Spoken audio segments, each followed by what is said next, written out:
لاح النور لاح النور يا علي يا كبير، لاح النور لاح النور يا علي يا كبير، لاح النور لاح النور يا علي يا كبير، لاح النور لاح النور يا علي يا كبير، يا حكيم يا خبير يا حليم يا ستير، يا حكيم يا خبير يا حليم يا ستير، يا حكيم يا خبير يا حليم يا ستير، يا حكيم يا خبير يا حليم يا ستير. بسم الله الرحمن الرحيم.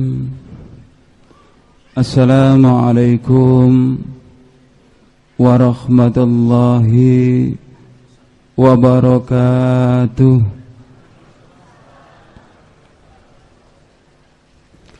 Innal hamdalillah nahmaduhu wa nasta'inuhu wa nastaghfiruh wa na'udzu billahi min shururi anfusina wa min sayyiati a'malina. May yahdihillahu fala mudilla lahu wa may yudlil fala hadiya lahu. Asyhadu an la ilaha illallah wahdahu la syarika lah wa asyhadu anna Muhammadan abduhu wa rasuluh. Ya ayyuhalladzina amanu taqullaha haqqa tuqatih wa la tamutunna illa wa antum muslimun. Amma ba'd, fa inna asdaqal hadithi kitabullah wa khairal huda huda Muhammadin sallallahu alaihi wasallam wa syarrul umuri muhdatsatuha wa kullu muhdatsatin bid'ah wa kullu bid'atin dhalalah wa kullu dhalalatin finnar. Kepada Bapak Kiai, Bapak Ustadz yang saya hormati, kepada Bapak Ibu hadirin yang dimuliakan Allah Subhanahu wa taala. Puji syukur kita panjatkan kehadirat Allah. Salawat serta salam semoga tetap tercurahkan kepada baginda Rasulullah sallallahu alaihi wasallam bersama keluarga, para sahabat dan pengikut sunnah-sunnahnya. Bapak Ibu hadirin yang saya hormati, alhamdulillahirabbil alamin, pada kesempatan malam hari ini saya bisa bersilaturahim di hadapan Bapak Ibu sekalian. Kalau mengingat kapasitas saya sebagai Romo Suringgih, orang yang disucikan, saya juga berkasta seorang Brahmana. Nama awal saya Ida Bagus, itu kasta Brahmana. Dan juga saya sarjana, tapi dari agama Hindu, Bapak Ibu. Kayaknya tidak mungkin saya bisa memeluk agama Islam. Namun atas kemurahan Allah Subhanahu wa taala, semua kezaliman saya, semua perbuatan buruk saya diampuni oleh Allah. Akhirnya saya dipanggil ke jalan yang benar, yaitu agama Islam. Pada awalnya saya mempelajari ilmu yoga samadhi di Pura Mandaragiri, Lumajang. Inilah pura yang pernah saya buat yoga samadhi, ayah bunda.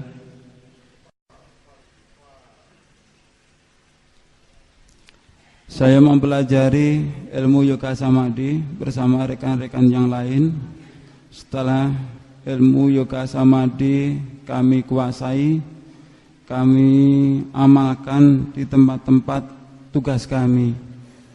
Alhasil banyak saudara seagama saya maupun saudara-saudara dari umat Islam yang juga mengikuti ilmu yoga samadhi itu. Mungkin Bapak Ibu sekalian sekarang ingin tahu lebih lanjut perkembangan yoga samadhi. Sekarang yoga samadhi lebih populer di Indonesia, dimoderatori oleh Adnan Krishna dari Bali. Ketika ibu bapak melihat di televisi, banyak saudara-saudara kita kaum muslimin, ibu-ibu yang memakai kerudung juga ikut spiritual yang dilakukan oleh Adnan Krishna. Padahal dengan jelas Adnan Krishna mengatakan, Anda yang berasal dari agama Islam silahkan mengikuti spiritual ini. Kami tidak meminta Anda masuk agama Hindu, tapi tolong ganti zikir Anda, zikir la ilaha illallah, Anda ganti dengan Syairam Namah Shivaya, Syairam Namah Shivaya. Kira-kira sudah murtad belum ayah bunda? Kalau zikir kita la ilaha illallah diganti dengan Syairam Namah Shivaya, sudah murtad belum itu saudara kita? Alhasil Bapak Ibu, pada saat itu banyak saudara kaum muslimin yang juga ikut mempelajari yoga samadhi, dan kami manfaatkan sebaik-baiknya. Saudara dari kaum muslimin, mohon maaf, saya murtadkan masuk ke dalam agama Hindu. Mohon maaf ayah bunda. Gerakan kami dicium dai-dai dari umat Islam, seakan-akan dai dari umat Islam tidak menyetujui, seakan-akan umat Islam tidak memberikan kesempatan kepada kami. Akhirnya saya sowan kepada Romo Pinandita. Setelah saya sowan kepada Romo Pinandita, saya sampaikan masalah saya ke beliau. Saya diminta untuk menyempurnakan ilmu yoga samadhi dengan mempergunakan mantra-mantra Mbagam. Beliau mengatakan siapapun yang mengamalkan yoga samadhi dengan mempergunakan mantra-mantra Mbagam, dia mau berpuasa selama 7 hari 7 malam, dia akan mendapatkan kekuatan supernatural dari Trimurti, 3 manifestasi Ida Sang Yang Widyamsa, Dewa Brahma, Dewa Wisnu, Dewa Siwa. Setelah saya mendapat amanah dari pendeta saya pulang minta doa restu dari ayah ibu saya. Beliau merestui. Esok harinya saya lakukan ritual itu. Pada hari yang pertama, hari yang kedua, hari yang ketiga terus saya baca mantra-mantra Mbagam ayah bunda. Di malam hari yang ketiga saya diuji Tuhan. Pada malam hari itu saya diuji Tuhan, datanglah ribuan nyamuk. Yang nyamuk itu seakan-akan mau menggigit, mau menghisap darah saya. Saya bacakan mantra-mantra Mbagam, nyamuk itu hilang. Hari yang keempat, hari yang kelima, terus saya baca mantra-mantra Mbagam. Di hari yang kelima saya juga diuji Tuhan ayah bunda. Kenapa saya katakan saya diuji Tuhan? Karena pada malam hari itu saya mencari Tuhan saya yang sebenar-benarnya. Pada malam hari yang kelima saya diuji Tuhan, datanglah bau busuk yang timbul dari tubuh saya. Saya bacakan mantra-mantra Mbagam, bau busuk itu hilang. Mungkin terlintas di benak ayah bunda yang menjadi kesaksian Anda itu mimpi atau kenyataan. Karena banyak orang yang memberi kesaksian seperti itu ternyata cuma mimpi. Bapak Ibu sekalian yang saya hormati, ibadah di dalam agama saya bagi orang yang berkasta Brahmana, apabila dia menjalankan ritual, dia tidur, hukumnya batal. Apabila dia keluar dari kamar, apabila ada lampu yang menyala, maka hukumnya batal. Itulah ritual bagi orang yang berkasta Brahmana di dalam agama saya. Hari yang kelima, hari yang keenam, hari yang ketujuh terus saya baca mantra Trayambakam, ayah bunda, dari pagi, siang, malam, jam 9, jam 10, jam 11 terus saya baca mantra Trayambakam. Saat menginjak jam 11 itu saya merasakan berdebar-debar di dalam hati saya. Saya membayangkan bagaimana wujud Tuhan saya. Saya membayangkan bagaimana saya bisa sungkem kepada dewa-dewa saya. Setelah jam 12 lewat, jam 1 lewat, jam 2 lewat.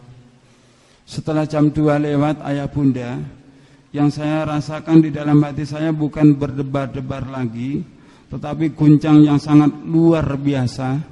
Kenapa waktu sudah lebih dari jam 2, Tuhan kok tidak menemui saya? Disitulah Bapak Ibu sekalian, pada hari yang terakhir, kurang lebih jam 2, saya diuji Tuhan. Pada malam hari itu saya mendengarkan suara takbir. Allahu Akbar, Allahu Akbar, Allahu Akbar, walillahil hamd. Allahu Akbar, Allahu Akbar, Allahu Akbar, walillahil hamd. Karena berangkat ingin memuji Islam, dan saya sadar betul bahwa besok itu bukan hari raya Idul Fitri, besok itu bukan hari raya Idul Adha, maka suara takbir saya lawan dengan mantra Trayambakam. Apa yang terjadi, ayah bunda, demi Allah yang telah menciptakan kita semua, suara takbir saya lawan dengan mantra Trayambakam bukan hilang, ayah bunda, tetapi suara takbir semakin lama semakin kuat, suara takbir semakin lama semakin jelas. Apakah saya sudah tunduk dengan suara takbir itu yang akhirnya bisa menerima Islam? Belum, ayah bunda. Kesombongan masih ada di dalam hati saya. Pagi hari saya lakukan pembatalan di dalam puasa saya. Saya minum, siang saya sudah bisa makan, sore harinya saya ke rumah bibi saya. Kebetulan bibi saya sudah masuk Islam dahulu. Saya masuk di rumah beliau. Setelah saya masuk di rumah beliau, saya menemukan buku pasolatan ayah bunda. Saya pegang, saya buka. Di lembar pertama itu saya menemukan tulisan kabirau walhamdulillah katsira wa subhanallahi bukrata wa asila.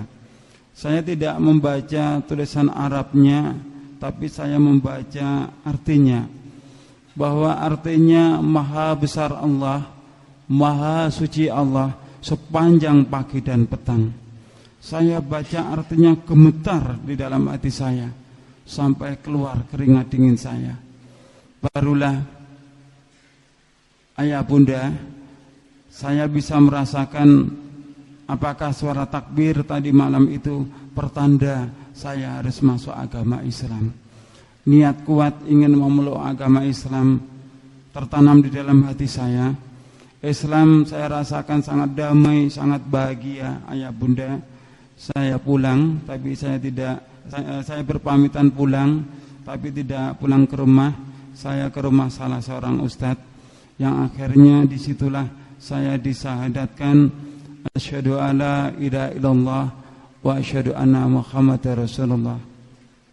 Setelah saya disahadatkan, beliau berpesan, antum sekarang sudah muslim, syaratnya orang Islam itu harus sholat. Ini ada buku pasolatan, kamu bawa pulang dan kamu harus mengamalkannya. Saya bawa pulang malam hari, saya hafalkan gerakannya. Pagi hari saya lakukan sholat subuh yang perdana. Namun sholat subuh saya tidak sama dengan Bapak Ibu sekalian. Jadi saya takbiratul ikram, Allahu Akbar, baca bismillahirrahmanirrahim. Saya ruku baca bismillahirrahmanirrahim. Saya at-tahiyat pun baca bismillahirrahmanirrahim. Alhamdulillah, walaupun sholat saya cuma pakai basmalah, sholat saya istiqomah. Waktu terus berlalu, saya sholat sembunyi-sembunyi ayah bunda. Saya sholat di kamar, saya kunci dari dalam, biasanya seperti itu. Namun pada saat itu, kejadiannya pada sholat asar ayah bunda, saya sholat di dalam pintu kamar saya lupa untuk menutupnya. Lewatlah ayah saya. Saya masih teringat dengan jelas ayah bunda, di dalam sholat asar saya itu saya tidak merasakan khusyuk lagi. Saya membayangkan apa yang terjadi kalau sampai tahu bahwa saya ini sudah memeluk agama Islam. Benar ayah bunda, seusai sholat asar, ayah saya bertanya, "Kamu sekarang sudah muslim ya?" Karena sudah ketahuan, saya jawab dengan jujur, "Iya ayah, saya sekarang sudah beragama Islam." Dengan jawaban saya itu, betapa marahnya beliau, berbicara yang keras sekali, mau kamu bawa kemana harga dirimu, mau kamu bawa kemana martabat keluargamu kalau kamu memeluk agama Islam. Dengan harapan saya bisa murtad lagi dari agama Islam, ayah sampaikan kepada paman, paman sampaikan kepada pimpinan. Pagi hari saya diberi undangan paksa untuk mempertanggungjawabkan perbuatan saya. Pagi hari saya disidang ayah bunda di hadapan mereka, dicaci maki, dihujat. Datanglah paman saya dari arah pintu. Tentu saya sebagai keponakan berharap di waktu saya dalam keadaan kritis seperti itu, paman datang untuk menolong saya. Namun apa yang saya harapkan keliru besar Bapak Ibu. Paman datang bukan menolong saya, justru paman datang ingin melampiaskan marahnya kepada saya karena saya tetap memilih Islam sebagai agama saya. Beliau datang langsung meludahi wajah saya. Perasaan malu ayah bunda, sudah dicaci maki, masih diludahi wajah saya oleh paman. Sehabis saya disidang, saya pulang. Sampai di rumah dimarahi ayah ibu, 5 saudara saya. Kebetulan ayah saya sebagai pemangku di dalam agama Hindu, 5 saudara saya pun juga semuanya beragama Hindu. Saya dimarahi mereka. Saya selalu menghindar dari keluarga saya. Namun disitulah peranan paman saya yang paling besar, karena memang harapan paman saya sebagai generasi penerus agama nenek moyang itu adalah saya. Beliau mengancam saya, kalau kamu tetap mempermalukan keluargamu, kalau kamu tetap beragama Islam, maka kamu nanti akan kubunuh. Saya merasakan ucapan paman saya itu hanya gertakan ayah bunda. Saya pun juga tidak ada buruk sangka kepada paman saya. Namun ternyata ucapan paman saya itu benar-benar dibuktikan. Jadi kejadiannya pada saat itu saya di rumah sendirian, karena tidak ada buruk sangka kepada paman saya, tidak ada kecurigaan kepada paman saya. Saya pernah ayah bunda, demi memeluk agama Islam ini saya pernah disergap dari belakang. Saya sudah pernah ayah bunda, demi memeluk agama Islam ini tangan saya diikat.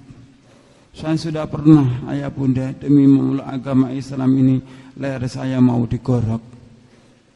Saat pisau sudah menempel di leher saya ayah bunda, saya dalam keadaan benar-benar kritis. Tidak ada harapan lagi untuk hidup. Tidak ada sesuatu yang bisa saya lakukan kecuali bermunajat kepada Allah Subhanahu wa taala. Saya memohon kepada Allah, ya Allah, sekiranya Islam ini adalah jalan yang benar yang Kau tunjukkan kepadaku, Berilah kesempatan kepadaku untuk menebus dosa-dosaku ini ya Allah. Berilah kesempatan kepadaku ya Allah untuk memperbaiki akhlakku ini ya Allah. Berilah kesempatan kepadaku umur panjang. Hanya itu Bapak Ibu sekalian yang bisa saya lakukan. Dan alhamdulillah ayah saya yang berencana pergi, beliau pulang. Dan tentu sekejam-kejamnya ayah saya tentu tidak akan tega bahwa anaknya dijadikan kelinci percobaan. Melihat kejadian seperti itu, ayah saya langsung bertengkar dengan paman. Setelah ayah saya bertengkar dengan paman saya, barulah paman pulang, saya dibebaskan. Setelah saya dibebaskan, ayah saya bertanya, kenapa kamu memeluk agama Islam? Kenapa kamu tidak kasihan kepada keluarga ini? Gara-gara kamu memeluk agama Islam, keluarga kita jadi pecah seperti ini. Bapak Ibu hadirin yang saya hormati, saya ceritakanlah hasil ritual saya kepada ayah saya. Ayah, di dalam ritual saya kemarin, saya di hari yang ketiga saya diuji Tuhan. Datanglah ribuan nyamuk, saya bacakan mantram Trayambakam hilang. Di hari yang kelima saya diuji Tuhan, datanglah bau busuk yang timbul dari tubuh saya. Saya bacakan mantram Trayambakam hilang. Tapi demi Allah ayah, di hari yang ketujuh saya diuji Tuhan, datanglah suara takbir. Saya lawan dengan mantram Trayambakam bukan hilang ayah. Tetapi suara takbir semakin lama semakin kuat, suara takbir semakin lama semakin jelas. Dengan keterangan itulah ayah bunda, berlinanglah air mata ayah saya. Beliau bertanya kepada saya, bagaimana kamu bisa memeluk agama Islam? Ayah, kalau dulu kita membawa umat Islam masuk ke dalam agama kita syahadatkan Om Swastiastu, Om Awikenamastu, Ekam Eva Adhyam Brahman, mengadakan sajen-sajen, mengadakan selamatan, mengadakan pemohonan tirta, baru dia masuk ke dalam agama Hindu. Tapi kalau ayah ingin memeluk agama Islam, ayah cukup membaca kalimat syahadat. Ayah saya diberi hidayah oleh Allah, ayah bunda, beliau minta untuk disyahadatkan. Akhirnya kami berjabat tangan.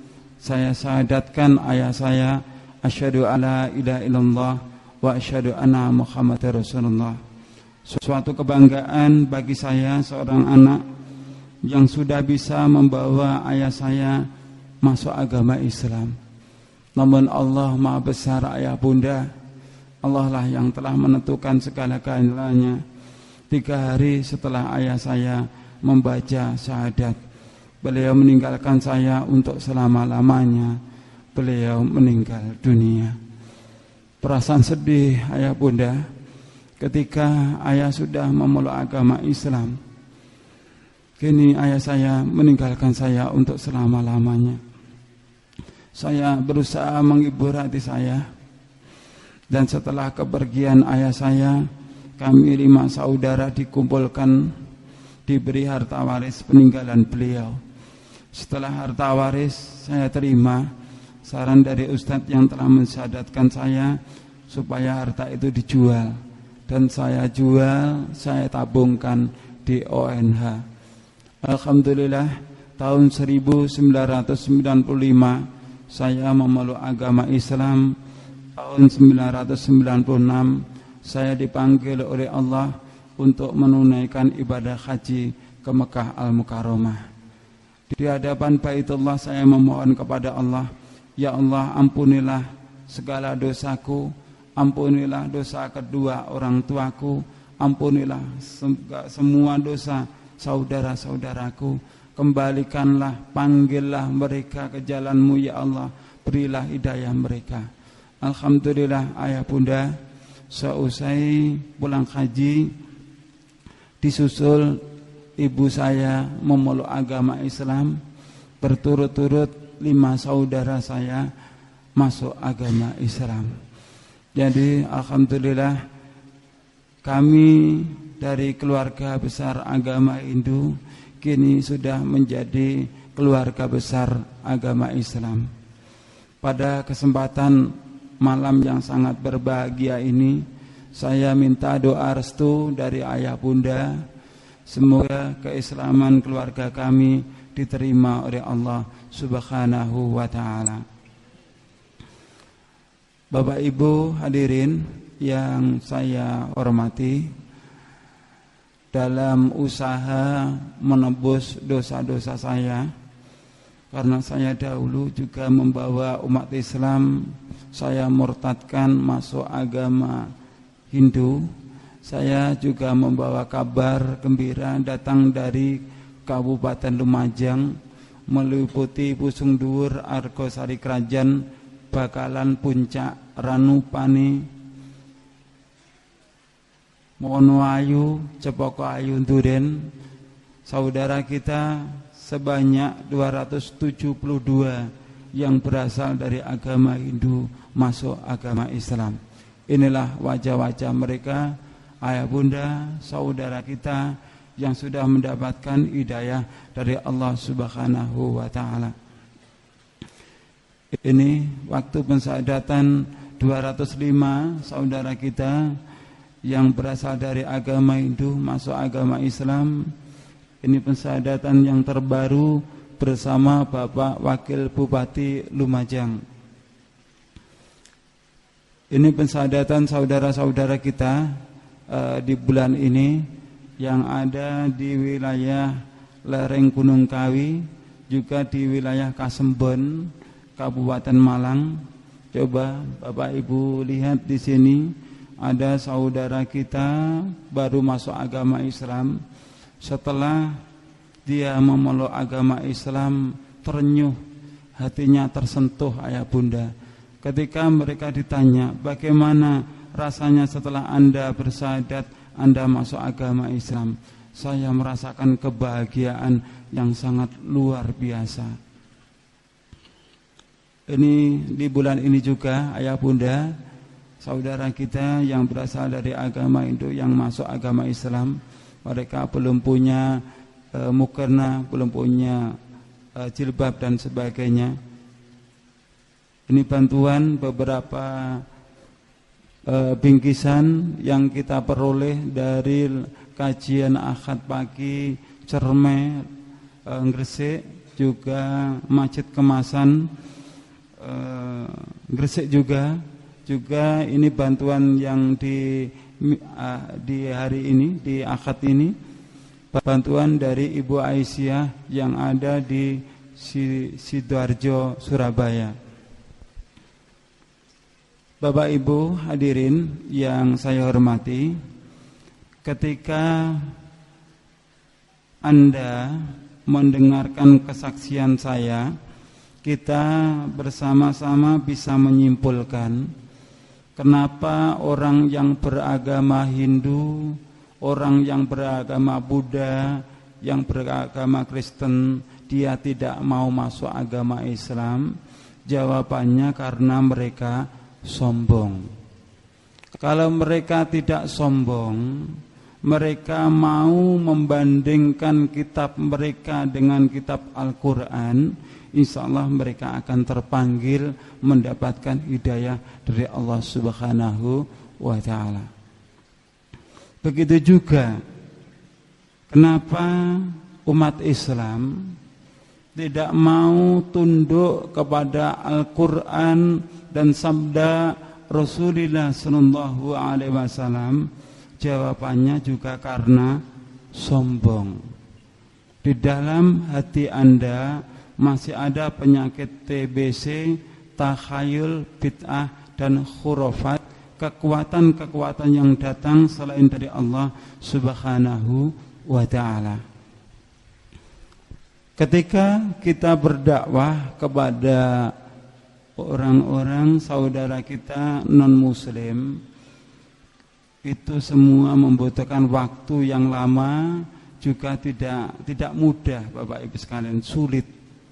Itu pengalaman yang saya rasakan. Namun saya merasakan ada yang lebih sulit, ayah bunda. Kita mengajak orang Hindu, orang Kristen masuk agama Islam itu sulit. Tapi ada yang lebih sulit, yaitu mengislamkan orang yang sudah beragama Islam. Itu sulit sekali, ayah bunda. Apakah umat Islam harus disyahadatkan? Tidak, ayah bunda. Apa maksudnya? Maksudnya umat Islam ini diajak kembali ke jalan yang benar, yaitu Al-Quran dan As-Sunnah. Sulitnya sangat luar biasa. Sebelum menginjak ke materi, saya ingin bertanya kepada ayah bunda. Ketika saya berdialog dengan tokoh-tokoh intelektual agama Hindu, mereka selalu mengatakan bahwa agama Hindu dengan agama Islam itu sama. Saya ingin bertanya kepada Bapak Ibu, apakah benar agama Hindu dengan agama Islam itu sama? Bagaimana? Apakah sama, ayah bunda? Tidak. Betul? Baik. Kita bersama-sama akan membicarakan tentang kebenaran. Jadi tolong bedakan antara benar dengan mencari pembenaran. Sekali lagi tolong bedakan mencari pembenaran dengan mencari kebenaran. Kalau mencari pembenaran itu dasarnya umumnya orang banyak. Tapi kalau mencari kebenaran dasarnya di dalam surat Al-Baqarah ayat 147. Al-haqqu mir rabbika fala takunanna minal mumtarin. Al-haqqu yaitu kebenaran, mir rabbika datang dari Tuhanmu. Dasarnya apa? Zalikal kitabu la raiba fih hudal lil muttaqin. Di dalam Al-Quran itu adalah petunjuk bagi orang-orang yang beriman. Kalau sudah tahu Al-Quran itu sebagai petunjuk bagi orang yang beriman, maka fala takunanna minal mumtarin. Janganlah kamu termasuk orang-orang yang ragu-ragu. Allah juga berfirman pada surat Al-Isra ayat yang ke-36, wala takfu ma laisa laka bihi ilm. Dan janganlah kamu ikuti segala sesuatu yang tidak ada pengetahuannya. Mohon maaf ayah bunda, kalau boleh saya berbicara. Saat ini umat Islam hanya faham batalnya wudu. Jadi batalnya wudu, buang angin, buang air kecil, air besar, faham. Tapi tidak mau memahami batalnya syahadat. Syahadat kita bisa batal enggak ayah bunda? Bisa ayah bunda. Jadi dalam kesempatan malam hari ini saya tidak akan memberikan nasihat kepada ayah bunda, juga pendengar radio dakwah yang ada di rumah. Saya tidak akan memberikan nasihat. Tapi justru saya datang ke sini malah justru ingin menimba ilmu, saya yang justru ingin bertanya. Saya akan memberikan kesaksian tentang ajaran agama Hindu. Setelah saya nanti memberikan kesaksian agama Hindu, karena kita yang hadir di sini ini semuanya beragama Islam, maka wajib kita tinggalkan. Jenengan setuju enggak? Jenengan setuju enggak ayah bunda? Anda tidak usah ragu dengan kemampuan saya. Saya mempelajari kitab Bhagavad Gita, Yajurveda, Rigveda, Samaveda, Atharvaveda, Samaveda tidak kurang selama 25 tahun. Saya juga sebagai sarjana agama Hindu, mantan sarjana agama Hindu. Jadi kesempatan yang sangat berbahagia ini kita pergunakan sebaik-baiknya. Kalau yang faham Al-Quran, yang faham Al-Hadis adalah Bapak Ibu sekalian. Karena Bapak Ibu sudah lahir sejak kecil beragama Islam. Saya yang duduk di hadapan Bapak Ibu Dengan jujur saya katakan, dengan segala keterbatasan saya ini adalah orang yang bodoh. Bisa dipahami ayah bunda? Allah juga memuji kita dalam firman-Nya, kuntum khaira ummatin ukhrijat linnas ta'muruna bil ma'ruf wa tanhauna 'anil munkar. Kamu adalah umat yang terbaik yang dilahirkan untuk manusia. Namun ada konsekuensinya ayah bunda, surat Al-Imran ini ada persyaratannya. Apa persyaratannya? Ta'muruna bil ma'ruf wa tanhauna 'anil munkar. Kamu berani menyampaikan yang ma'ruf adalah ma'ruf, yang mungkar adalah mungkar, yang hak adalah yang hak, yang batil adalah batil. Ketika kita sudah berani untuk menyampaikan yang benar adalah benar, yang batil adalah batil, kita adalah dipuji oleh Allah sebagai hamba yang baik.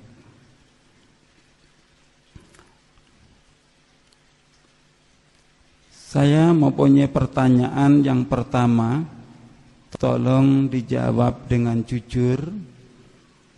Di dalam agama saya, yaitu agama Hindu, Dewi Saraswati mempunyai kendaraan angsa, dan Dewi Saraswati selalu di atas bunga teratai. Di dalam agama Hindu, angsa dilarang untuk disembelih. Angsa adalah binatang yang dikeramatkan sebagai kendaraan Dewi Saraswati. Dewa Brahma mempunyai kendaraan atau palinggian, yaitu binatang gajah.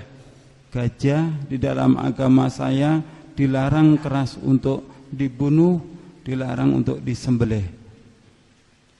Begitu juga Dewa Siwa. Dewa Siwa mempunyai palenggan, yaitu sapi atau kerbau yang berwarna putih.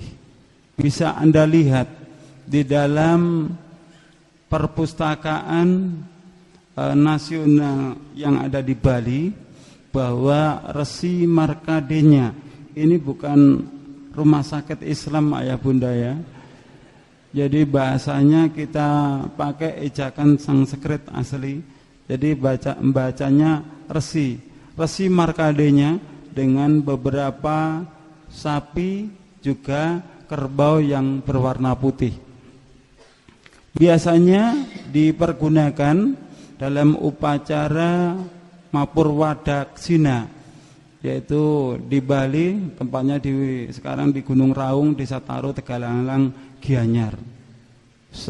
Saya sampaikan, lembu dan kerbau yang berwarna putih dilarang disembelih karena sebagai palenggan Batara Siwa.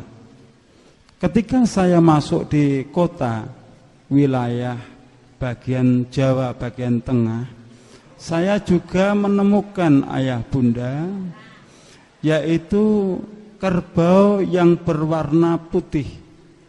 Karena kerbau atau sapi itu berasal dari India, ayah bunda, bawaan Resi Markadenya. Setelah datang ke negeri kita, biasanya disebut bukan kerbau warna putih, tapi kebo bule. Jadi ada yang namanya turis bule, juga ada kerbau bule.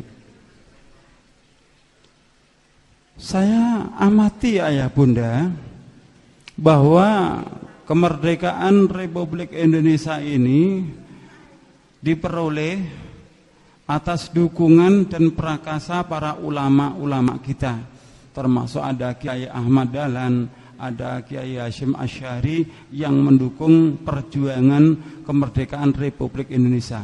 Jelas Kiai Ahmad Dahlan, Kiai Hasyim Asy'ari. Tapi setelah saya masuk di wilayah tengah, apa juga di sini ini ya ini, saya menemukan gelar ulama, Pak Kiai, Pak Ustadz dipakai di kerbau ini ayah bunda. Saya menemukan kerbau yang berwarna putih namanya Kiai Slamet. Pertanyaan saya, ayah bunda, sejak kapan kerbau ini jadi kiai?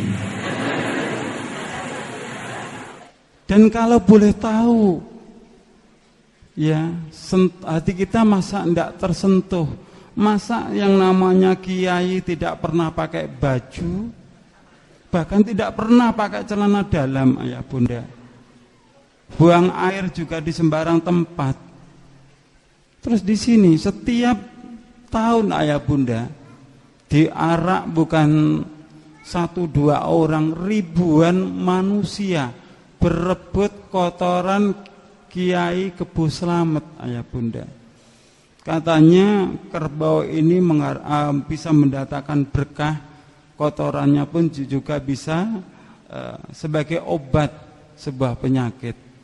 Beberapa waktu yang lalu saya investigasi di kandangnya Kebo Slamet ini. Saya tidak mau manggil kiai karena dia hanya binatang, ayah bunda.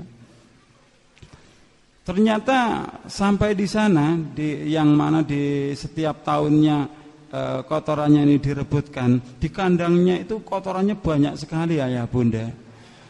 Jadi setelah saya di Jawa Timur atau di luar Jawa, saya sarankan kepada saudara-saudara kita, kalau Anda datang, apa benar di Solo itu? Kebo Slamet apa benar di Solo, ayah bunda? Saya sarankan kepada mereka, jangan datang di acara ritual itu, datang aja di luar bulan itu. Kalau Anda mencari kotorannya Kebo Slamet, cari aja di sana, ndak usah bawa kantong plastik, bawa aja truk. Ndak usah berebutan, ayah bunda. Masa lo kelasnya Solo muncul beberapa ustadz yang luar biasa, jam terbangnya tinggi, yang seperti ini masih diyakini, ayah bunda. Jenengan percaya ndak kalau ini bisa mendatangkan berkah? Alhamdulillah. Yang saya herankan yang mengelola ini, ya, orangnya juga punya derajat. Dia orang yang terpandang, makanannya juga bergizi, pendidikannya pun juga menengah ke atas, tapi uteknya gak digawe, sayang. Semoga beliau mendengarkan apa yang saya sampaikan, tidak sakit hati, tapi segera tobat, gitu loh. Pertanyaan yang kedua, di dalam agama saya, ketika memberangkatkan mayat ke kuburan, biasanya di dalam agama saya diwajibkan dipamitkan di depan rumah. Setelah dipamitkan di depan rumah, biasanya ada tradisi berobosan. Jadi berobos dari arah kanan ke kiri, dari kiri ke arah kanan. Setelah saya masuk agama Islam, Bapak Ibu sekalian, karena Hindu meyakini bahwa berobosan itu sebagai wujud bakti kepada orang tua, juga salam kepada dewa yang ada di nirwana. Di kalangan masyarakat Islam juga ada tradisi berobosan. Di Solo sini apakah juga ada yang namanya berobosan?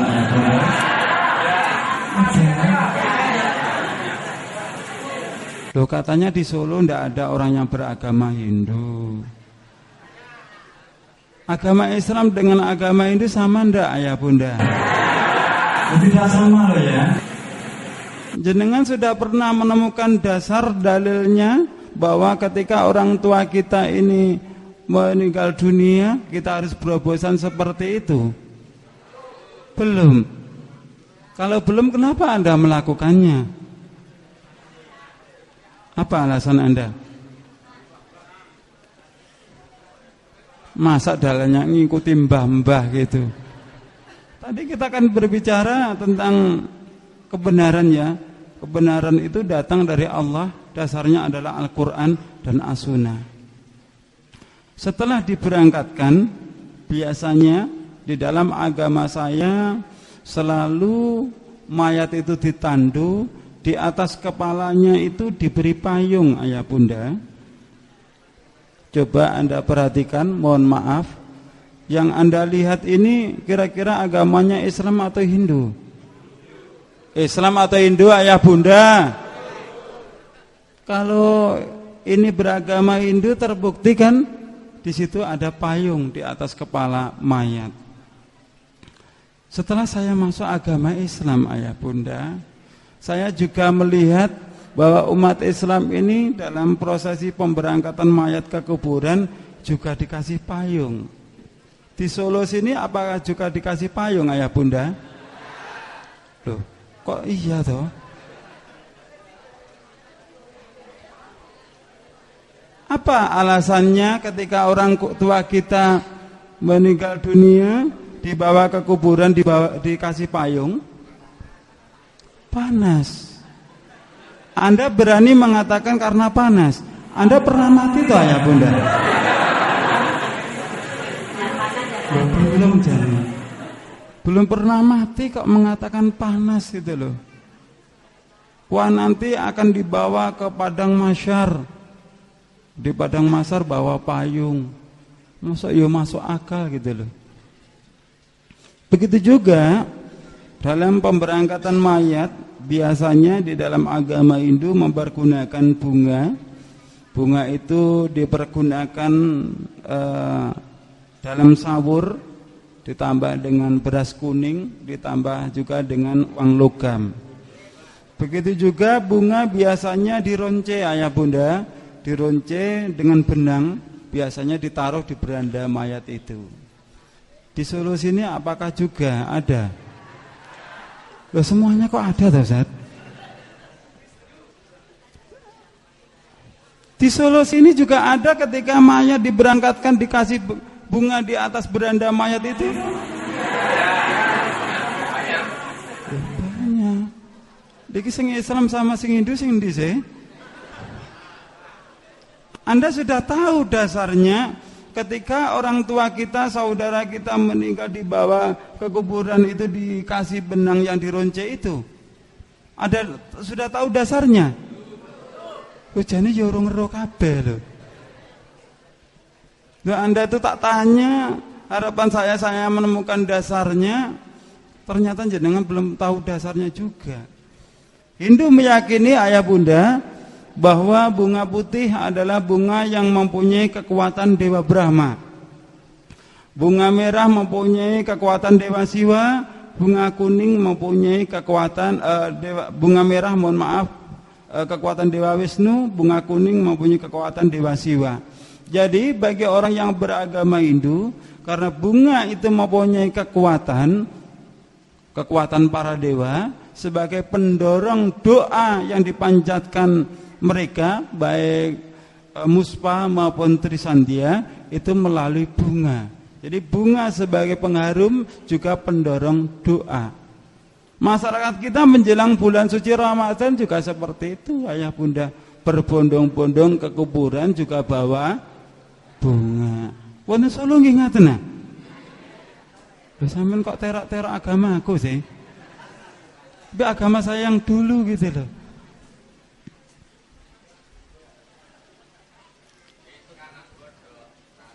Pertanyaan yang ketiga, tolong jawab dengan jujur kalau ayah bunda memang tahu dasarnya. Di dalam agama saya, bahwa roh anak yang belum balik atau meninggal dalam keadaan belum dewasa, mereka meyakini bahwa roh anak itu menjelang hari raya atau pada saat hari raya pulang ke rumah. Sebagai penghormatan roh anak kepada penghormatan orang tua kepada roh anak, maka orang tuanya biasanya menyediakan kupat. Kupat dipasang biasanya di atas pintu, ada juga yang ditaruh di kamar tengah, ada juga yang langsung setelah hari raya dibagikan kepada tetangga.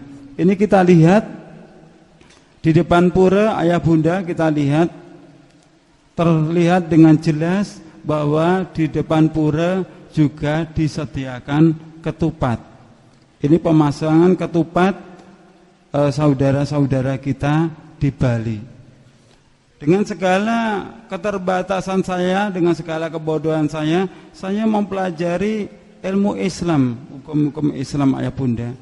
Setelah saya mempelajari agama Islam, saya menemukan bahwa di dalam agama Islam ini ada 2 hari raya, yaitu hari raya Idul Fitri, juga hari raya Kurban atau hari raya Idul Adha. Namun kenyataannya ayah bunda, di dalam agama Islam hari raya 3, Idul Fitri, Idul Adha, juga hari raya Kupatan. Apa betul ayah bunda? Anda sudah pernah tahu dasarnya apabila kita hari raya Idul Fitri terus diteruskan hari raya Kupatan? Dengan jawab dengan jujur ayah bunda. Di sini ada hari raya Kupatan itu. Ada ayah bunda. Semuanya nggak ada tahu dasarnya, nggak tahu perintahnya, kok ada kabeh ya, Pak? Ini coba kita lihat. Ini tepatnya di Jawa Timur, di wilayah Duren Trenggalek. Ini Kupatan yang dilakukan oleh saudara-saudara kita. Dan Kupatan ini yang mereka lakukan sehabis hari raya Idul Fitri. Bukan kecil, Pak. Besar sekali. Kupatnya besar sekali. Kalau yang besar itu kira-kira dimakan orang 20 baru bisa habis.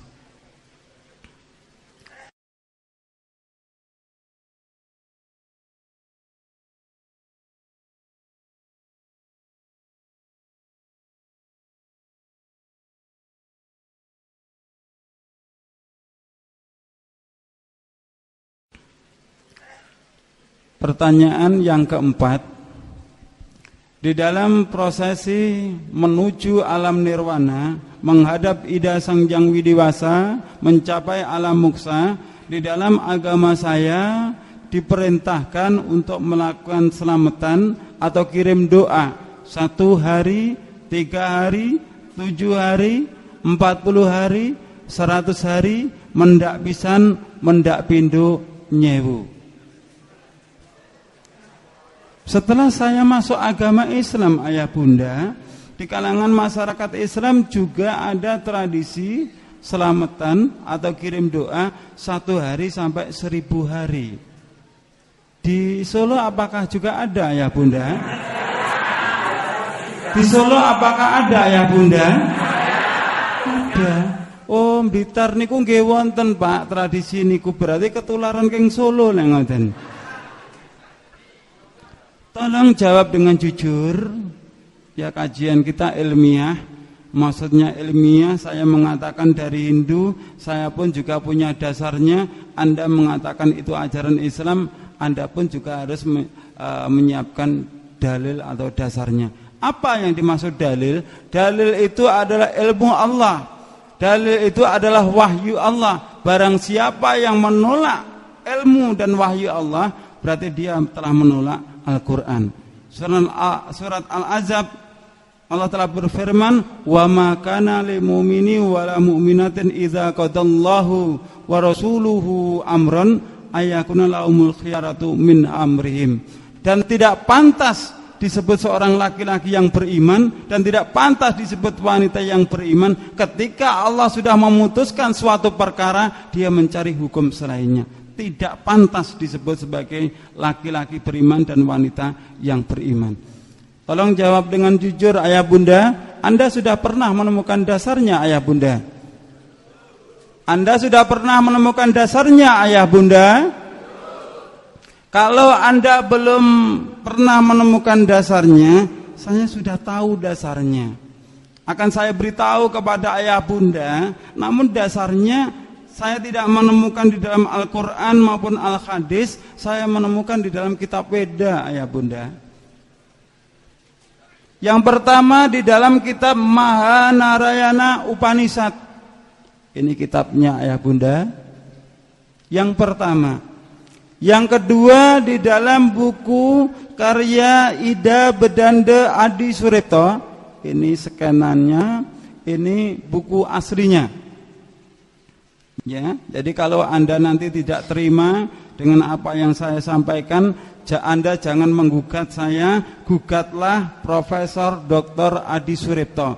Di belakang ini ada nomor telepon beliau. Silakan gugat beliau. Siapa beliau? Beliau adalah duta dari agama Hindu untuk negara Nepal, India, Vatikan, Roma. Beliau sekarang menjabat sebagai sekretaris PHDI Parisada Hindu Dharma Indonesia. Anda baca dalam buku beliau, Selamatan Surtanah, Selamatan Geblak, hari pertama, nelung dino, mitung dino, matang puluh dino, nyatus dino, mendak pisan, mendak pindo, nyewu, itu berasal dari agama Hindu. Bahkan beliau dengan berani mengatakan nilai Hindu sangat kuat mempengaruhi budaya Jawa, yang maksudnya di dalam kandungan juga diatur dengan aturan agama Hindu, ada telonan, ada tingkepan. Di Solo ini apakah juga ada telonan tingkepan, ayah bunda? Loh, kok banyak kabeh sih? Ayo Ustaz bubaran ngajine Ustaz. Loh, kok banyak? Sudah tahu dasarnya? Loh, kabeh yo durung lho jane. Di media Hindu, jelas ayah bunda ya, bukan media Islam, jelas media Hindu. Anda baca filosofis upacara nyewu 1000 hari di Banyuwangi, jelas kan, media Hindu.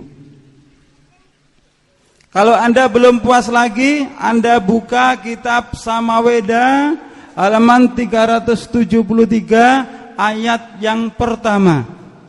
Anda buka Samaweda halaman, ini kitabnya Samaweda halaman 373 ayat yang pertama. Ayatnya berbunyi, Pratiasmai pipisate kwekweani widuse bahra arang gaya maya cengmi pratisada dueninara. Anda belum puas lagi, belum yakin, masih ngengkel, baca Samaweda Samhita buku 1 bagian 1 halaman 20. Purwajika Prataka Prataka Pramuridiyah Resi Barawajah Medan Titi Sudi Purumuti Tayur Wantara Mawaida Dewata Agni Chandra Gayatri. Ayatnya Agna Ayahi Witaigrano Hamyaditai Nutastasi Barnisi Agni. Sudah saya scan, silakan Anda baca sendiri. Di situ dipaparkan dengan jelas ayah bunda bahwa lakukanlah pengorbanan kepada orang tuamu, lakukanlah kirim doa kepada orang tuamu di hari pertama, ketiga, ke-7, 40, 100, mendak pisan, mendak pindo, nyewu. Jelas itu. Kalau Anda masih belum puas lagi, saya menulis buku, disediakan di panitia, kemungkinan di depan ya. Saya beri judul Mu'alaf Menggugat Selamatan. Saya paparkan tidak kurang 200 dalil ayah bunda, tapi dari Weda semua. Saya paparkan itu di dalam buku tulisan saya. Ini sudah saya scan Bapak Ibu sekalian. Ini kitabnya Samaweda. Ini rujukan-rujukan dalam bahasa kita adalah kitab tafsirnya. Kenapa? Apa dasar yang lain? Dasar yang lain di dalam agama saya bahwa umat Hindu meyakini rukun iman Hindu yang diberi nama Pancasrada.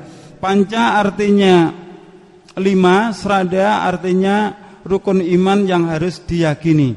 Yang pertama percaya adanya Sang Hyang Widi, yang kedua percaya adanya roh luhur, yang ketiga percaya adanya karma pala, yang keempat percaya adanya samskara atau manitis, yang kelima percaya adanya moksa. Pancasrada ini mempunyai rukun ayah bunda. Rukunnya yaitu pancayatnya. Panca artinya 5, yatnya itu artinya 5 macam selamatan. Yatnya tulisannya yajna ayah bunda, tapi membacanya yatnya. Yang pertama adalah dewa yatnya. Dewa yatnya itu selamatan yang ditujukan kepada Ida Sang Hyang Widiwasa, atau dalam bahasa yang lain Memetri Bapa Kuwasa Ibu Pertiwi. Yang kedua yaitu selamatan fitrayatnya.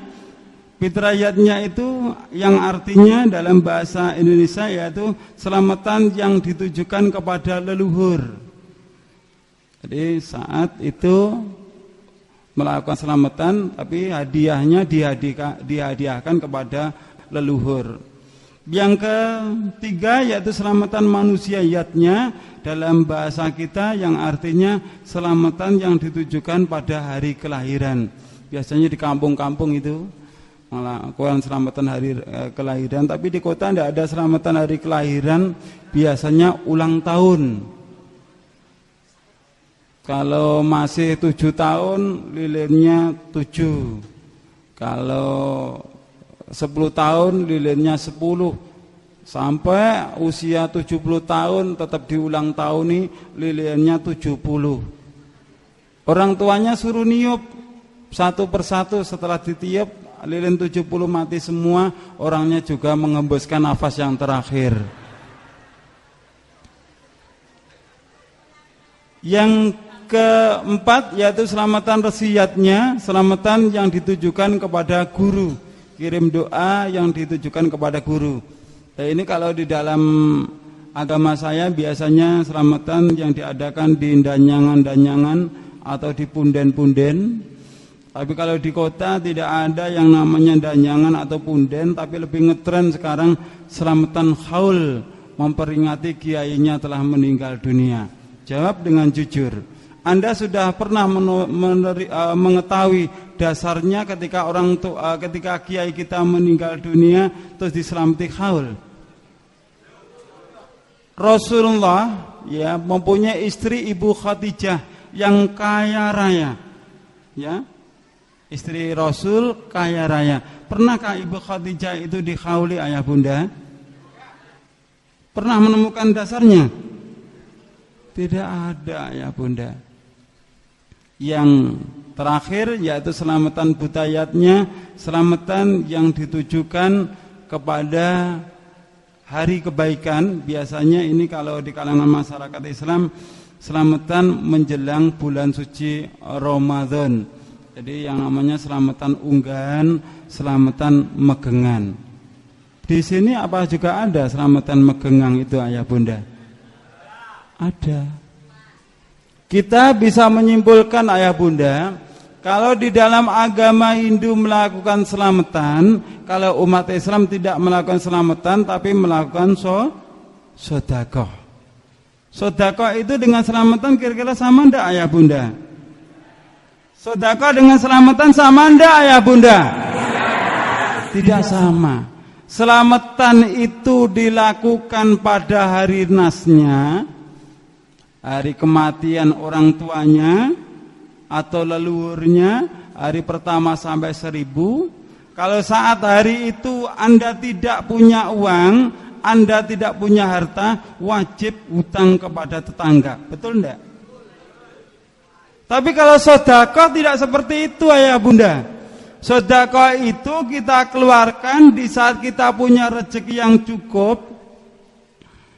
Ya, ada kelebihannya kita keluarkan, kita berikan kepada saudara kita yang membutuhkannya. Itu bedanya sedekah dengan selamatan. Nah, sekarang di kalangan masyarakat kita tidak ada yang mau mengatakan saya lagi selamatan, tidak mau. Saya lagi sedekah.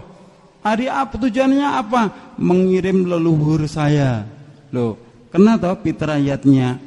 Saya lagi sedekah, kenapa Anda sedekah? Ini saya memperingati hari kelahiran saya. Saya mau sedekah, apa tujuan Anda? Saya mau megengan. Terpaut dengan ajaran-ajaran agama Hindu.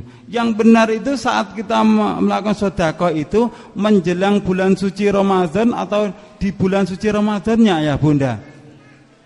Di bulan suci Ramadan. Kapan Anda memberikan kepada saudara-saudara kita?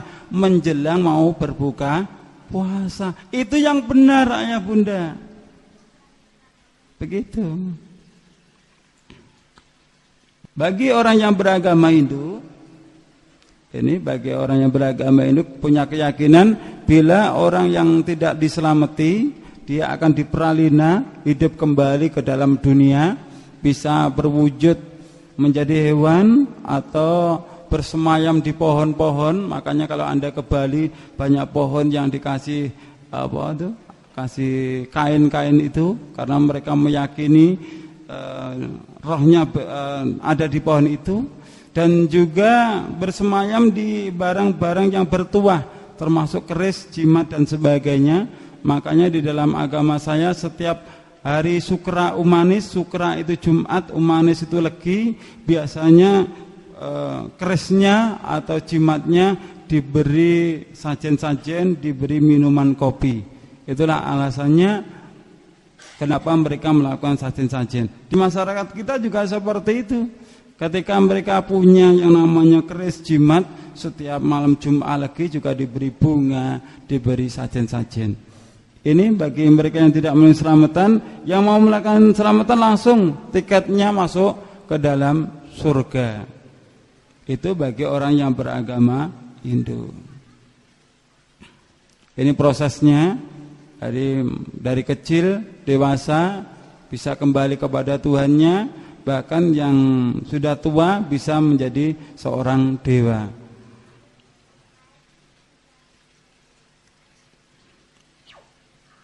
Di depan sudah saya sampaikan Samaweda, Pratyasmai, Bebisate, Kwikwan, Widuse, Bahra, Arangkaya Maya, Cimi Pratisada, Dua Ninara, Samaweda, Samhita, buku 1, bab 1, bagian 1, halaman 20, Perwajika, Prataka, Pramuridya, Arsi, Barawaja, Medan Tinti, Sudi, Purumuti, Tairwantara, Mawada, Dewata, Ani, Chandra, Gayatri.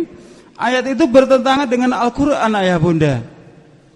Karena di dalam Al-Quran surat Az-Zariyat ayat yang ke-57 Allah telah berfirman, Ma uridu minhum mirrizki wa ma uridu ayutaimun. Aku tidak mengendaki rizki sedikit pun dari mereka, dan aku tidak mengendaki supaya mereka memberiku makan. Dijelaskan lagi surat Al-An'am ayat yang ke-14. Qul aghairallahi atakhidu waliyan fatiri samawati wal ardi wa huwa yut'imu wa la yut'imu qul inni umirtu an akuna awwala man aslama wa la takunanna minal musyrikin. Apakah Tuhannya orang Hindu minta makan toh ayah bunda? Coba kita lihat. Ini kitab Bhagavad Gita. Anda lihat Tuhannya orang yang beragama Hindu lagi minum. Ini Tuhan lagi apa? Makan bubur anget. Itu kelihatan banget. Nah ini yang penting, yang perlu Bapak Ibu lihat lagi yang di tengah ini. Ada tumpeng yang dibikin rebutan. Ini tumpengnya. Nanti kita lihat apa sih yang dimaksud dengan tumpeng itu. Di sini juga terlihat di depan Dewa Brahma, di situ ada sajen-sajen, ada pisang ambonnya. Ternyata Dewa Brahma juga doyan pisang ambon. Ini sebagai dasarnya. Bagi orang yang beragama Hindu, kalau dia tidak melakukan selamatan, maka Dewa Asura akan marah besar. Dewa Asura akan mendatangkan bala, dia akan membunuh manusia yang ada di dalam dunia ini. Dan Dewa Asura ini di dalam masyarakat Islam tidak disebut Dewa Asura ayah bunda, tapi diganti dengan sebutan Betoro. Anak ontang-anting harus diruat karena takut Betara Kala, sendang kapit pancuran harus diruat karena takut Betara Kala, rabi ngalor ngulon gak wani mergane wedi karo Betara. Betara Kala ngono dewane agama Hindu. Lha apa sampeyan agama Islam kok wedi? Pertanyaan yang kelima. Apakah Anda kenal dengan ini ayah bunda? Kenal ayah bunda? Kira-kira kalau ini bukan gambar, ini kenyataan, sehabis kajian ini nanti kita makan bersama, kira-kira enak enggak ayah bunda? Ayah bunda mengatakan enak, kalau saya mengatakan tidak enak ayah bunda. Kenapa? Konsep di dalam agama Hindu, di dalam kitab Manawa Dharma Sastra Weda Semerti disebutkan bagi orang yang berkasta sudra yang tidak bisa membaca kalimat syahadat Om Swastiastu, Om Awikenamastu, Ekam Eva Adityam Brahman, sulit tidak syahadatnya itu? Sulit tidak ya Bunda? Maka di dalam Manawa Dharma Sastra Weda Semerti dikatakan cukup membuat tumpeng. Tumpeng itu bentuknya adalah segitiga. Segitiga yang dimaksud di sini adalah Trimurti, 3 manifestasi Ida Sang Hyang Widiwasa, Dewa Brahma, Wisnu dan Dewa Siwa. Dan umat Hindu mengatakan barang siapa yang sudah membuat tumpeng berarti dia sudah beragama Hindu. Kira-kira ucapan saudara kita itu bisa terjadi enggak? Ada imbasnya enggak sama kita? Rasulullah telah bersabda, "Man tasabbaha biqaumin fahuwa minhum." Barang siapa yang bertasabuh menyerupai suatu kaum, maka dia termasuk golongannya. Loh, saya mau tasakuran Ustaz. Saya mau syukuran, bagaimana kalau seperti ini tidak boleh, bikin tumpeng tidak boleh. Anda tidak usah tasabuh kepada orang yang beragama Hindu, tidak usah bikin tumpeng, tapi Anda ratakan saja. Bisa Anda taruh di piring, bisa Anda taruh di kotak makan. Ini apakah juga enak ya Bunda? Enak enggak ini? Sampai kok ngeragas tuh sawang-sawang? Coba ini langsung kita ambil di desa dari orang yang beragama Hindu, tolong dibandingkan. Yang ini dengan yang ini sama ndak ayah Bunda? Jawab dengan jujur, yang ini dengan yang ini sama ndak ayah Bunda? Kira-kira yang pakai kopiah ini beragama Islam atau Hindu? Masa wong Hindu gaya kopiah kayak ngono rek? Ini saudara kita ayah Bunda. Coba Anda baca. Ini terjadi juga di mana? Di Klaten ayah Bunda. Anda lihat ya. Budaya Jawa hanya tinggal sejarah bila orang Jawa keluar dari agama Hindu. Ya. Budaya Jawa hanya tinggal sejarah bila orang Jawa keluar dari agama Hindu. Tadi ketika saya bertanya kepada ayah Bunda, saya tanya, katanya, kenapa Anda melakukan itu? Karena mengikuti nenek moyang. Betul seperti itu? Coba Anda baca surat Al-Baqarah ayat 170. Wa idza qila lahum ittabi'u ma anzalallah qalu bal nattabi'u ma alfaina 'alai aba'ana aw kana aba'uhum la yaqiluna syai'a wa la yahtadun. Dan apabila dikatakan kepada mereka, ikutilah apa yang telah diturunkan Allah, mereka menjawab, tidak. Kami hanya mengikuti apa yang telah kami dapati dari perbuatan nenek moyang kami. Ada juga Al-Maidah ayat yang ke-104. Bisa Anda buka. Kalau Anda pernah membaca buku yang saya tulis, Mu'alaf Menggugat Selamatan, maka Anda bisa merasakan betapa mudahnya beramal soleh, bersedekah, baik orang yang kaya maupun orang yang miskin. Bahkan di dalam media Hindu ini dituliskan, Gubernur Bali keluhkan proposal ritual miliaran rupiah. Umat Hindu di Jembrana Bali menurun jumlahnya gara-gara sulit mencari janur, gara-gara tidak mampu melakukan selamatan, dia pindah agama, masuk agama Islam. Wong Hinduwe utake digawe. Gara-gara dia tidak mampu beli janur, tidak mampu melakukan selamatan, dia pilih masuk agama Islam. Karena Islam tidak pernah ditekan. Anda hari ini tidak bisa sedekah, harus bisa. Anda harus hutang kepada tetangga. Itu bukan ajaran Islam ya Bunda. Islam tidak ada paksaan seperti itu. Kalau Anda mampu, keluarkanlah sedekah Anda. Kalau tidak ada, Anda belum mampu atau Anda tidak punya, Anda justru wajib menerima sedekah. Lu penak lho. Aku wong Hindu iso ngomong kok sampean gak iso piye sih.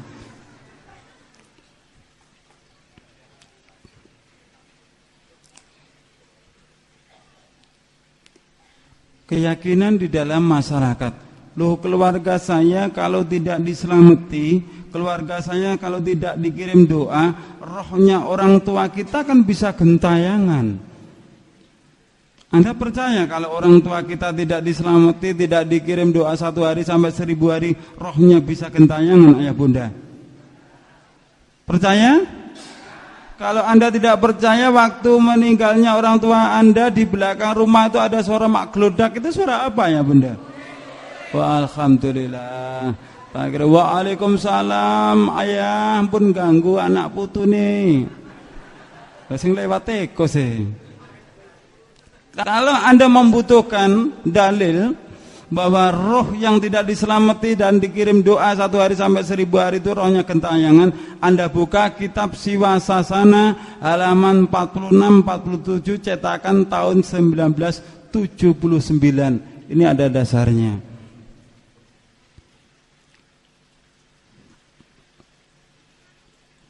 Di dalam Al-Quran juga surat Az-Zumar ayat yang ke-42 Allah telah menjelaskan, Allah memegang jiwa orang ketika matinya dan memegang jiwa orang yang sebelum matinya di waktu tidurnya.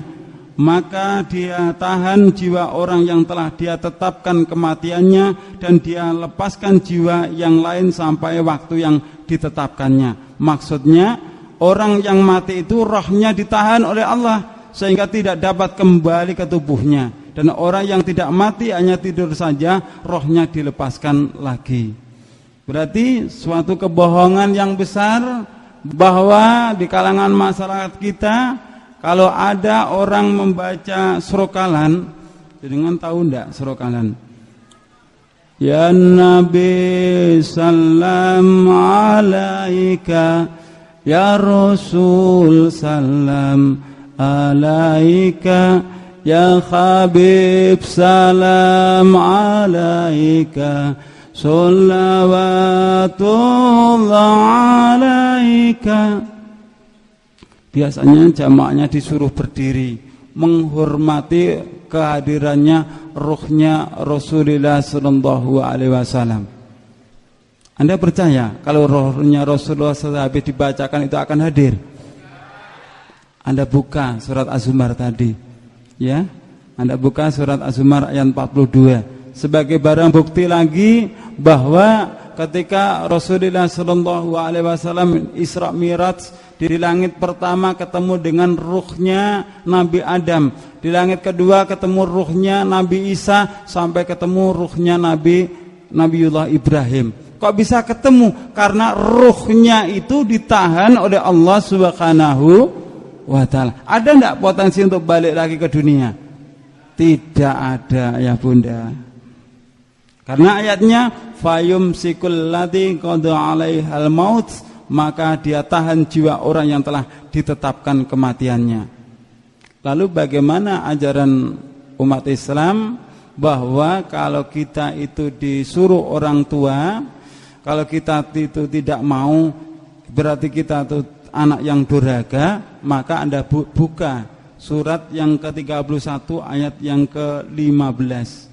Di dalam ayat ini Allah jelaskan, dan jika kedua orang tuamu memaksakanmu mempersekutukan dengan aku sesuatu yang tidak ada pengetahuan, yang tidak ada perintahnya, maka kamu jauhi dia. Jangan kau ikuti walaupun itu adalah kedua orang tuamu, tapi kamu tetap berhubungan baik dengan mereka.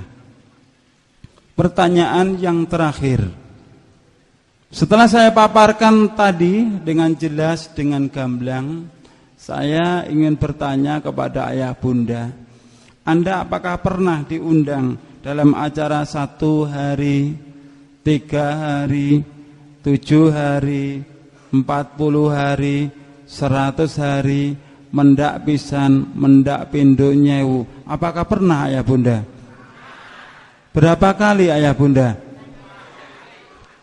Kok ndak terhitung toh ayah bunda?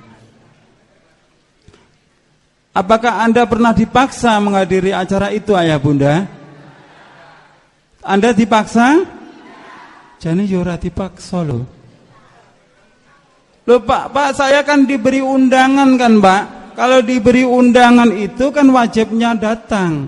Kalau saya tidak datang berarti kan berdosa. Kalau Anda diberi undangan, syaratnya itu undangan itu Anda baca dulu. Ya, Anda baca dulu. Kalau ini Anda baca acaranya walimahan ajaran Islam bukan? Anda datang enggak?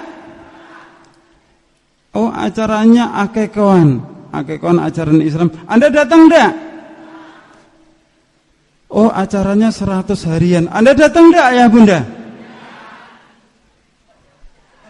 Ono sing datang, ono sing tidak. Kira-kira Ayah Bunda, ketika kita diundang, kita mendatangi acara itu kira-kira boleh enggak Ayah Bunda? Jawabannya ada 2 Ayah Bunda. Kita boleh datang dan kita juga tidak boleh datang. Kita boleh datang dengan catatan bertujuan untuk berdakwah. Ya, jelas ya, tujuan kita untuk berdakwah, bukan bersilaturahim, karena silaturahim sudah diatur oleh Allah dan Rasulnya. Tujuan kita berdakwah, karena tujuan kita untuk berdakwah, sampaikan kepada yang punya hajat, yang hadir di situ. Pak, Bu, saya sudah ngaji. Kebetulan yang ngaji itu mantan pendeta dari agama Hindu. 1 hari sampai 1000 hari seperti ini bukan ajaran Islam, Bu. Ini adalah ajaran agama Hindu. Itu boleh Anda datang. Anda berani enggak Ayah Bunda?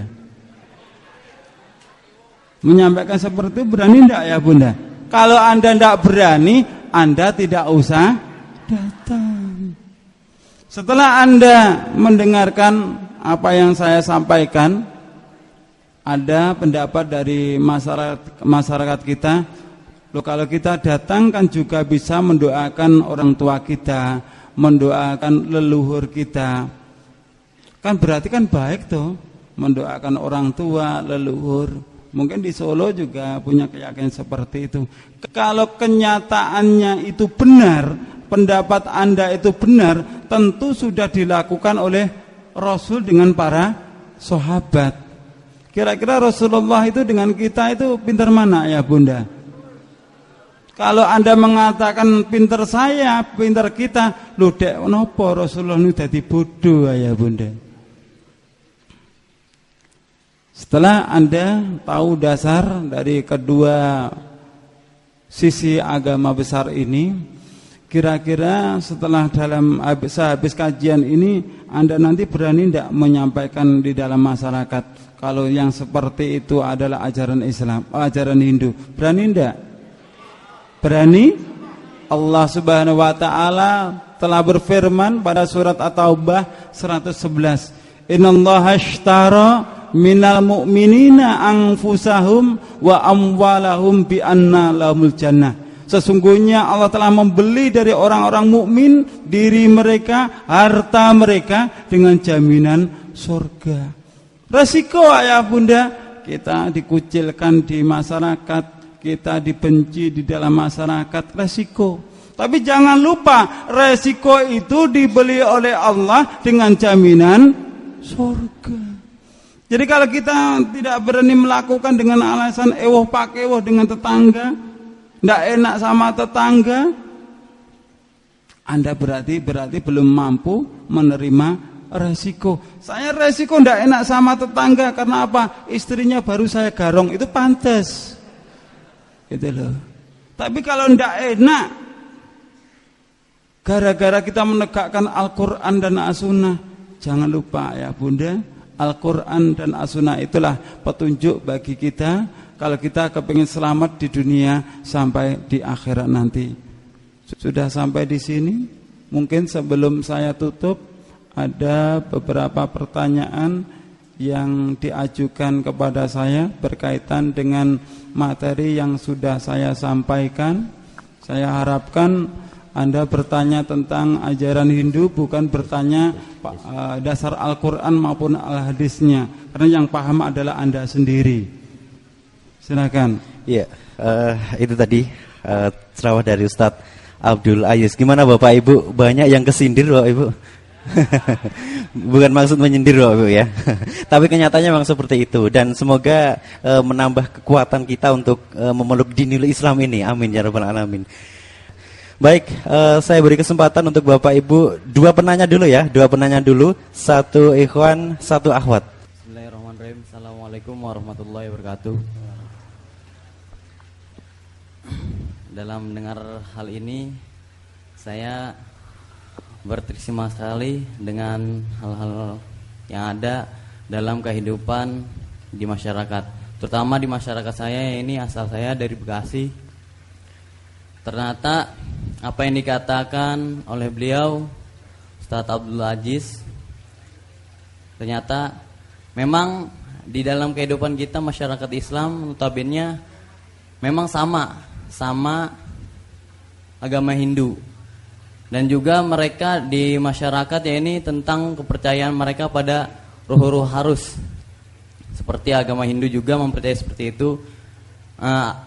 Yang saya pertanyakan, apa asal usul antara masyarakat Indonesia dengan agama Hindu?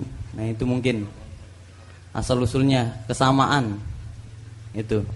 Mungkin hanya ini dari saya. Assalamualaikum warahmatullahi wabarakatuh. Waalaikumsalam. Dari Mas siapa? Dari Ahmad Yono. Ahmad Yono ya. Nama saya Ibu Mariatun dari Sawit Boyolali.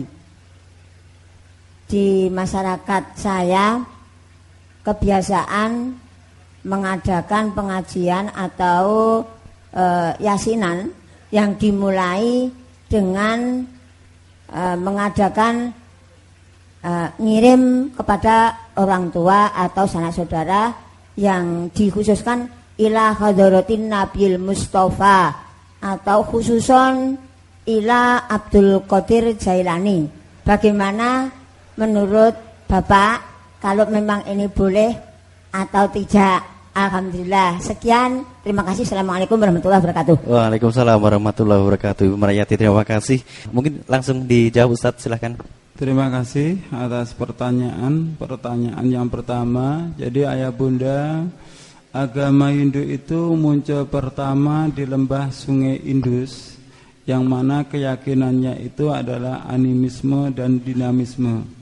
Setelah 300 tahun kemudian di lembah Indus dimasuki oleh bangsa Arya Samaj yang menyembah sapi. Siapa dia? Dialah orang-orang yang murtad menjadi kaumnya Nabi Musa alaihissalam.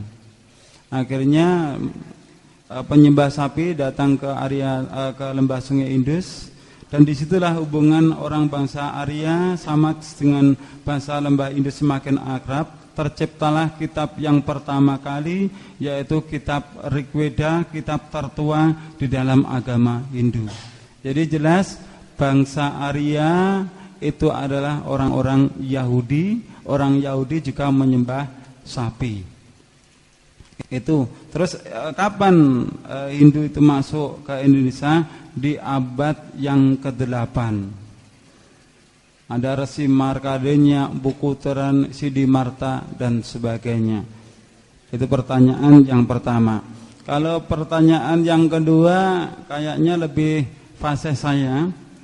Jadi kalau saya dulu pernah belajar juga tawasul seperti itu, ila khadaratin Nabi Mustafa sallallahu alaihi wasallam wa ala alihi wa aswajihi wa zuriyatihi lahumul fatihah bi'inillahi ta'ala wa bisyafaati Rasulillah sallallahu alaihi wasallam wa bi karamati Syekh Abdul Qadir radhiyallahu anhu lahumul fatihah. Fase ndak ayah bunda? Jujur, kula siyen tukang ngoten niku ngoten.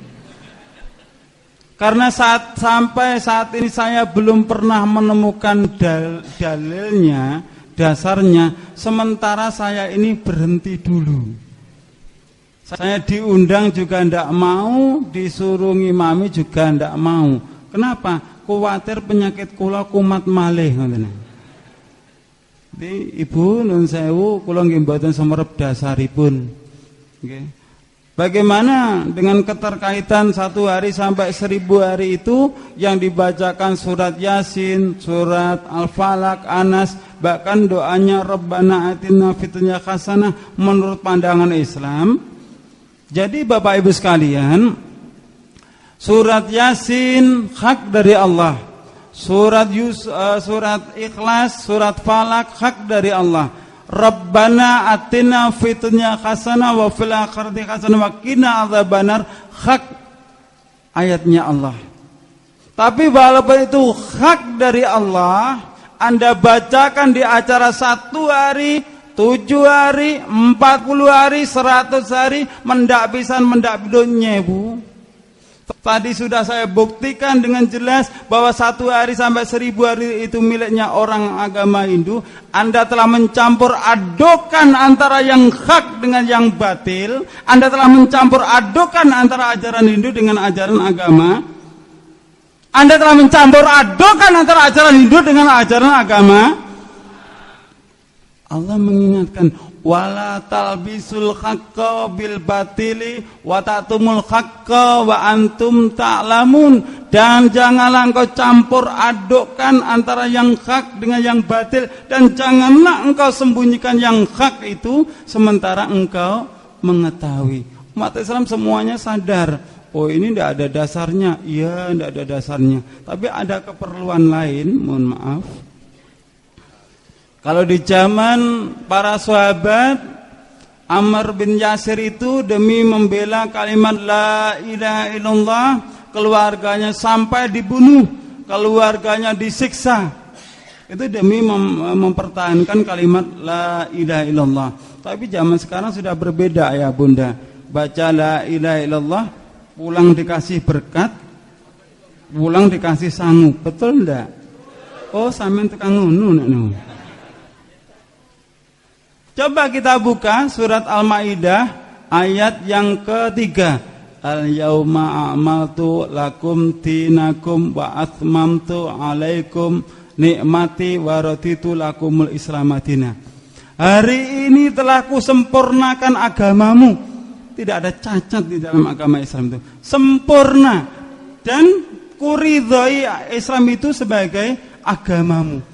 Jadi bagi Anda beragama Kristen, Hindu, Buddha, kalau Anda ingin mendapatkan ridhonya Allah, harus masuk agama Islam. Dan kalau sudah beragama Islam, Anda akan mendapat ridhonya kalau Anda benar-benar tunduk kepada Al-Quran dan sabda Rasulullah Sallallahu Alaihi Wasallam. Apa tujuan Anda hidup di dalam dunia?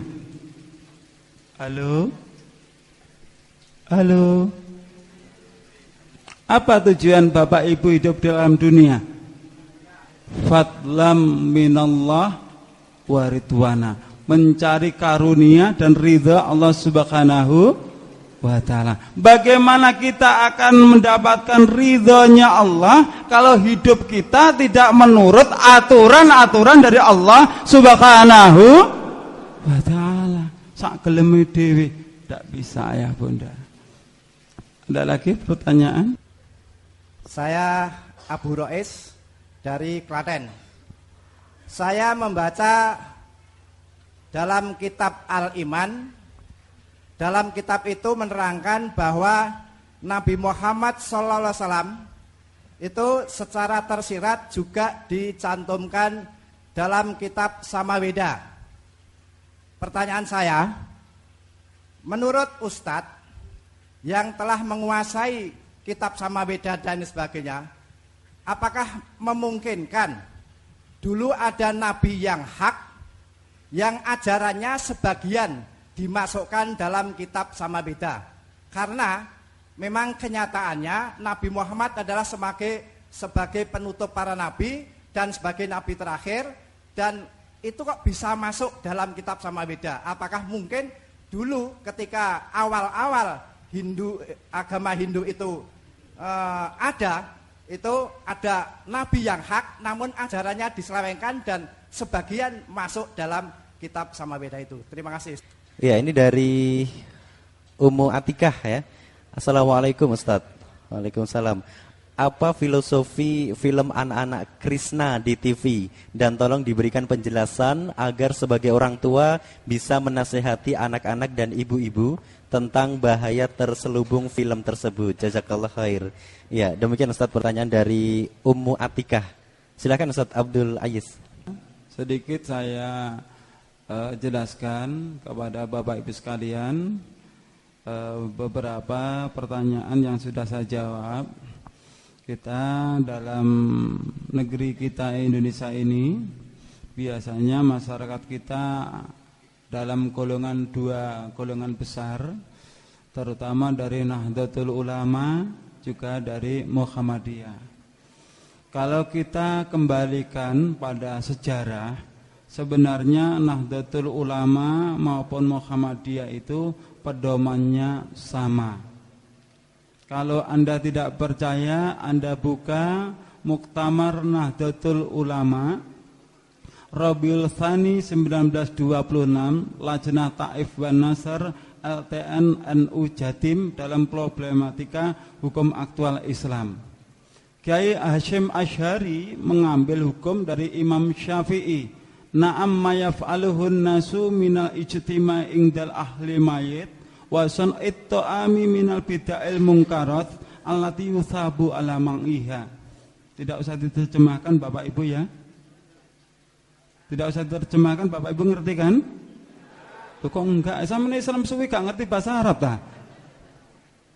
Iya, berkumpul di dalam keluarga mayit mulai 1 hari, 7 hari sampai 1000 hari itu adalah bid'ah mungkarat, bid'ah yang diingkari agama, haram. Jelas itu. Anda buka kitab dalam syarah I'anatut Talibin, ya Anda buka, jelas itu. Nah, di situ tidak tertulis bid'ah hasanah ya Bunda. Namun di dalam masyarakat kita, tidak semua bid'ah itu dolalah. Bid'ah itu ada yang hasanah, padahal jelas itu adalah bid'ah dolalah. Masyarakat kita kebanyakan mengaku pengikutnya Imam Syafi'i, tapi tidak pernah mengerti apa yang dibawa, misi yang dibawa oleh Imam Syafi'i. Bahkan kitab sampai detik ini loh belum tahu itu. Mau ngomong pengikutnya Imam Syafi'i. Jadi yang dari Nahdlatul Ulama, yang dari Muhammadiyah semuanya sama, setuju dengan yang dibawa oleh Imam Syafi'i dalam kitab tadi. Namun setelah muktamar itu masih sahih ya Bunda, sampai detik ini belum ada yang mencabut itu. Sampai di Surabaya itu pedomannya dari Imam Syafi'i, tapi setelah sampai di Solo kok berubah ya Bunda. Kok berubah itu. Baik, itu sebagai penjelasan lanjut. Terus tadi Bapak menanyakan tentang Rasulullah di dalam kitab Weda. Benar ayah Bunda, kalau nanti saya diberi kesempatan akan saya paparkan dengan jelas bahwa Allah itu mengutus Nabi sebanyak berapa ayah Bunda? 124.000 Nabi. Tapi Rasulnya cuma 25 Rasul.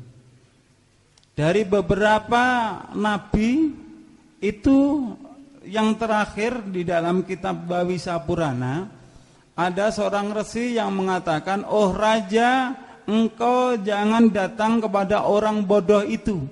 Aku dengan anugerah ini, wahyu ini, akan bisa mensucikan engkau. Nanti akan ada Arya Dharma akan tampil di muka bumi ini." Siapa yang dimaksud Arya Dharma? Yang dimaksud Arya Dharma adalah Nabi kita, Rasul kita, Rasulullah sallallahu alaihi wasallam. Ciri-cirinya rambutnya tidak dikuncir. Biasanya orang itu kan rambutnya digelung di belakang itu. Ciri yang berikutnya, dia akan memelihara jenggot dan mencukur kumis. Luar biasa Bapak Ibu sekalian. Dia akan memakan apa saja kecuali daging babi. Diterangkan dengan jelas sampai akhirnya dia akan membawa kitab yang abadi, kitab yang bisa dibuktikan di dalam kehidupan ini sampai di akhirat nanti. Di situ tidak tertulis bahwa itu adalah kitab Weda. Saya juga menulis tentang kerasulan Muhammad di dalam kitab Weda. Insya Allah bukunya sudah ada. Bapak Ibu sekalian kalau memang ingin mendalami, sampai saya scan ayah bunda, dari bahasa Sanskritnya itu saya kotak-kotak yang menandakan itu artinya adalah Nabi kita. Bisa Anda buktikan di dalam kitab aslinya atau Anda lihat di dalam buku tulisan saya lebih dari 4 lembar itu yang menunjukkan dalil-dalil tentang kerasulan Muhammad. Kalau ciri-cirinya banyak sekali ya, tidak kurang dari 30 ciri tentang ciri kerasulan Muhammad, termasuk beliau adalah yatim piatu. Itu tentang kerasulan Muhammad di dalam kitab Weda. Terus saya dapatkan data dari mana? Saya bekerja sama dengan Ustadz Profesor Dr. Zakir Naik dari India. Jadi beliau selalu mengirimi beberapa email juga kitab-kitab suci dari India. Akhirnya bisa saya susun. Itu Bapak Ibu sekalian jawaban saya. Terus bagaimana pendapat tentang film Krishna? Nah, ini tugas kita ayah bunda sebagai orang tua. Itulah tujuan orang-orang di luar Islam untuk mencuci otak anak-anak kita. Itu tujuan mereka. Jadi bagaimana supaya anak-anaknya umat Islam ini sejak kecil punya keyakinan seperti halnya di dalam kartun Krishna itu. Harapannya seperti itu. Itu bukan sekedar film kartun ayah bunda, itu benar-benar terbukti ya, terbukti semua yang ada di dalam naskah film kartun itu diambil dari kitab Weda. Jadi seperti itulah kenyataannya di dalam keyakinan agama Hindu, bahwa dewa itu bisa menjadi seorang anak kecil, dia bisa mengendalikan dunia. Seperti halnya keyakinan-keyakinan masyarakat kita, katanya ini ada titisan yang baik, ini titisan Wali Songo dan sebagainya. Sama ayah bunda kalau kita kaitkan dengan ajaran-ajaran agama Hindu. Ada lagi pertanyaan? Ya, ini mungkin pertanyaan terakhir Ustaz. Ya, ini sudah silakan. ada yang mengirimkan tulisan yang tadi dari Joko Susilo yang ada di Sukoharjo. Mungkin ini pertanyaan terakhir ya Bapak Ibu ya. Pertanyaannya gini Ustaz. Apakah benar para wali dahulu mengganti doa Hindu dengan doa Islam dalam semua upacara? Begitu Ustaz. Coba diulangi. Kami ulangi ya. Apakah benar para wali dahulu mengganti doa Hindu dengan doa Islam dalam semua upacara Ustaz? Silakan Ustaz. Saya tidak berani menjawabnya ayah bunda. Jujur ya, apakah benar para wali dahulu mengganti dengan ayat-ayat Al-Quran? Saya tidak berani menjawabnya. Pertama, saya tidak berani mempertanggungjawabkan di dunia sampai di akhirat. Dan saya pun juga belum menemukan sejarah-sejarah bahwa para wali songo itu mengadopsi ajaran agama Hindu. Saya belum pernah tahu dasarnya. Karena keterbatasan saya, mungkin kalau Anda pernah punya buku atau membaca sejarah-sejarah, insya Allah saya membutuhkannya. Saya tidak mau melecehkan para pejuang-pejuang kita. Kalau memang itu adalah benar, tentu Bapak Ibu sekalian kita menyadari pada saat itu Islam di negeri kita ini masih minoritas, yang mayoritas agama Hindu.